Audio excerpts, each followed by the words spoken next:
अजीत पांडे जी, प्रयागराज से। राधा वल्लभ श्री हरिवंश। महाराज जी, आपके चरणों में कोटि-कोटि प्रणाम। महाराज जी, मैं एक विद्यार्थी हूँ। महाराज जी, मेरे अंदर ये बात चलती रहती है कि बहुत सारे मेरी पदों की प्राप्ति हो, बट मन भटकता रहता है कैसे अपने लक्ष्य की प्राप्ति करूँ? बट मैं भगवत मार्ग भी छोड़ना नहीं चाहता। महाराज जी, दोनों का समावेश करते हुए मैं कैसे अपने उस लक्ष्य की प्राप्ति भी करूँ जो एक संसार में मेरे अंदर श्री जी प्रेरणा करते हैं? श्री भगवान ने कहा है, अनेक चित्त विभ्रांता मोहजाल समावृता। हमारी चित्त वृत्ति भ्रांत हो चुकी है अनेकता में। हमें बहुत से नाम रूप, जड़ चैतन्य, अच्छा बुरा, गुण अवगुण, ये सब कुछ दिख रहा है। मोहजाल समावृता, मोह माने अज्ञान होता है, अविद्या होती है। इससे हमारी बुद्धि आवृत, आवृत माने ढक गई है। ढक जाने के कारण जो है वो दिख नहीं रहा है। कौन? भगवान कह रहे, मत्तः परतरम नान्यत किंचिदस्ति धनंजय। इस संपूर्ण सृष्टि में मेरे सिवा कोई नहीं है।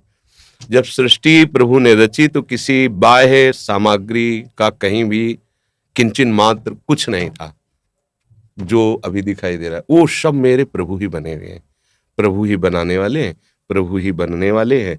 अब ये सृष्टि को जब हम प्रभु के भाव से देखेंगे, मान लो हम अभी भगवत भाव से नहीं देख पा रहे, लेकिन है ना प्रभु की, प्रभु है ये हम तो अनुभव नहीं कर पा रहे, पर प्रभु की है। प्रभु की है तो मुझे सेवा मिली है। अब विद्यार्थी सेवा मिली है तो मन वचन कर्म से एक अच्छे विद्यार्थी का जीवन निर्वाह करो। कोई भी पद तुम्हारे लिए दुर्लभ नहीं रहेगा।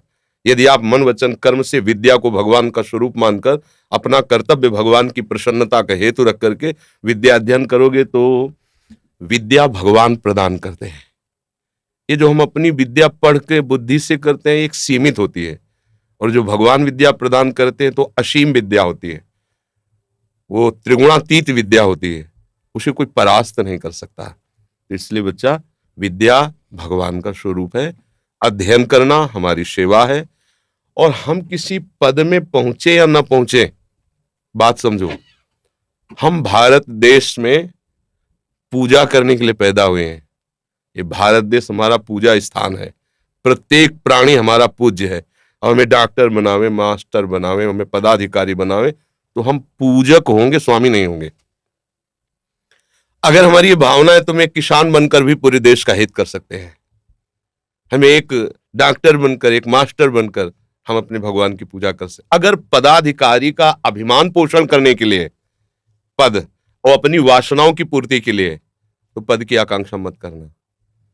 और अगर है कि हम अपने भारत देश के पूजा ग्रह हमारे भगवान का, हम यहाँ पूजा करना चाहते हैं, हमें कोई ऐसा पद मिले, ऐसा कोई शासन विभाग मिले, ऐसा कोई सेवा विभाग मिले जिससे बहुत लोगों को, जो गरीब हैं, अशिक्षित हैं, जिनको हम सुख पहुंचा सकते हैं, हमें ऐसा भगवान पद दे और मैं वह सेवा करूं, तो निश्चित वो पद मिल जाएगा। और अगर वो पद अपने अभिमान बढ़ाने के लिए मिले और अपनी वासनाओं के पोषण के लिए मिले तो तुम्हारी दुर्गति कारण बन जाएगा।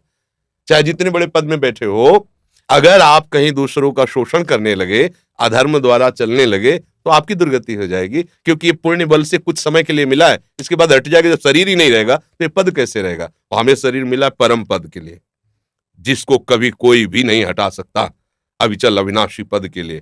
तो ये संपूर्ण सृष्टि भगवान की ही सेवा है। इसको हम अलग न ले कि माला चलाना एक अलग बात है और हल चलाना या और कार्य करना अलग बात, दोनों एक बात है। वो प्रभु का पार्षद माला चला के प्रभु को प्रसन्न कर रहा है, एक प्रभु का पार्षद बॉर्डर पे खड़ा होकर के गोली चला करके वो भगवान की सेवा कर रहा है। उसमें कोई अंतर नहीं। तो इसमें ये दो विभाग हो ही नहीं सकते कि एक संसार विभाग हो गया, एक भगवान का विभाग, तब तो बड़ा गलत हो जाएगा। एक का ही विभाग है, सेवा के अलग अलग विभाग हैं। ये बात समझना। आपको समझ में आई?